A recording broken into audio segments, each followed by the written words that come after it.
Let's get more updates on situation in Russia. I'm joined now by President of the Nigerian Community in Volgograd, Russia, Dr. Nedu Ndefo. Thank you for joining us on the news this hour. So Prigozhin's death has come as a little surprise to many Russian observers, particularly after his failed mutiny against the Russian military.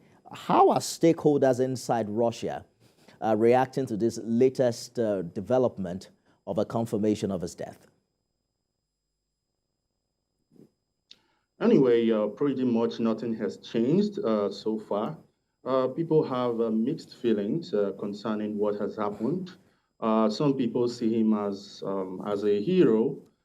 Some see him as a man with complicated life paths, as remarked by the president of Russia, Vladimir Putin, who on Thursday remarked that he is a man of complicated life paths and who has made serious mistakes, even though he has done some heroic deeds that brought kind of that helped the Russian people and his citizens.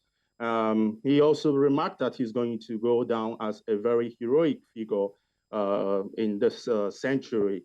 Well, however, the people of Russia, they see him as a very strong, notable hero. They made a mini shrine in his honor back in his home city in St. Petersburg, where they laid candles and flowers in order to honor him.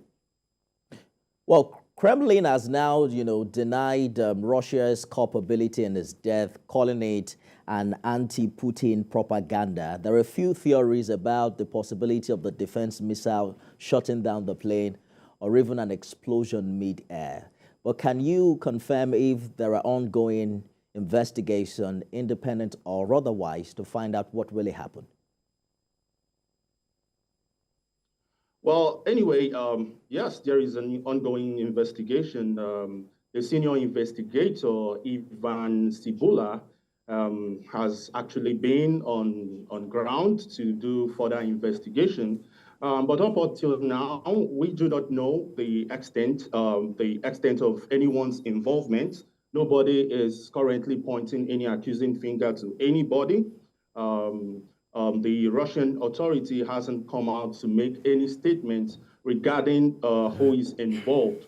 So we would rather wait for the results of the investigation before commenting on that.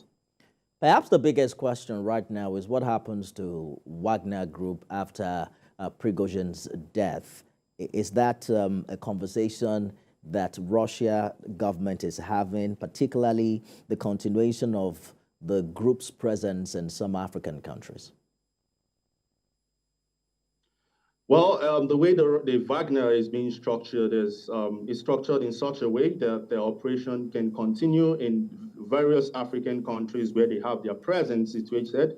Even though the top tier leadership of Wagner, the 10 people that were killed in the plane crash, they were the top tier leaders of Wagner.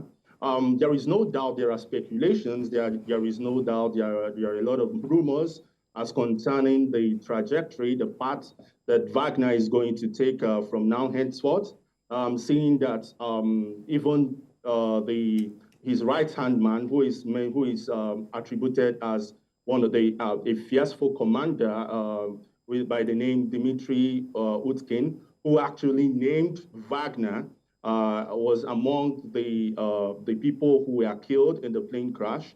And well, the government, the Russian government, hasn't come out to discuss the trajectory or the way forward. Even though there are rumors, but I wouldn't want to dwell on rumors. I would rather take on a more substantial fact. Does it bother the African community in Russia about what appears, a relationship between military hunters and mercenary Russian groups? Well, I mean, everyone is trying to. We are all here for different purposes. We are all here for greener pasture. We are all here for different activities. And well, for most of us, well, we don't see it as an issue here within the Russian Federation, being on the Russian soil. It's not going to affect us directly. But when speaking of back home, how it's going to really influence, how it's going to affect the lives of people back home, that is a bigger question, and probably I would say it's beyond our reach because it has to do with a more higher elite decision. I understand your very diplomatic position, being in Volgograd yourself. But as a Nigerian, there is much talk about ECOWAS military action in Niger. I'm sure you're following the coup situation in that West African country, and also Russia has spoken very highly of the benefit of a diplomatic solution. But would you say that it's important that Africans begin to guard against any foreign interest at this time? Well, I think that is it is for the top tier ECOWAS leadership back in Africa to decide. Yes, there are invested interests. Russia has invested interest in Africa, in West Africa. Prigozhim, before he died, he actually made a couple of videos stating and remarking on those interests, speaking on protection of African interests, treating Africans as equals and others, and all those things. He was actually sounding, playing the tune that is pleasant to most Africans.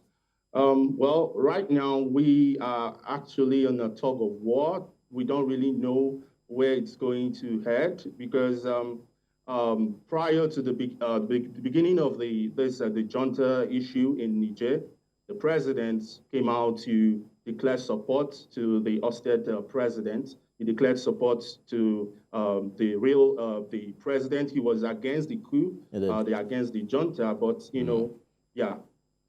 Dr. Nedu Ndefo, live for us in Volgograd, Russia. Thank you for talking to us this hour. Thank you so much. Thank you.